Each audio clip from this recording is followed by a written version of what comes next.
So, Bill, what's driving you to drink this week? A few things, I guess. We're here in Chicago in the Palmer House Hotel, which is a great place, an old school Chicago drinking establishment.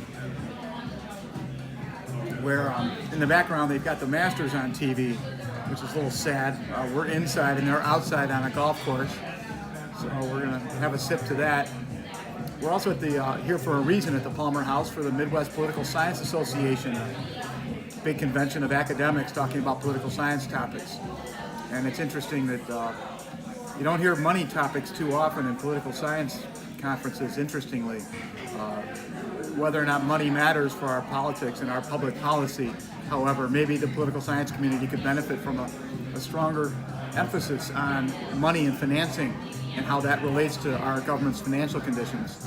So that's another reason maybe we're hopeful maybe down the road we'll have more of that discussed in this community in the years ahead.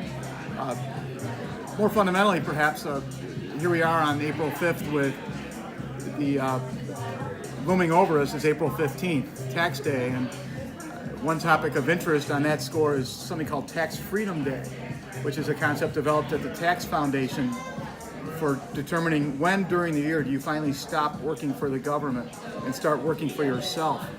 And given the amount of taxes that people pay, it takes as many as 4 months to start working for yourself in America these days, depending on what state you're in.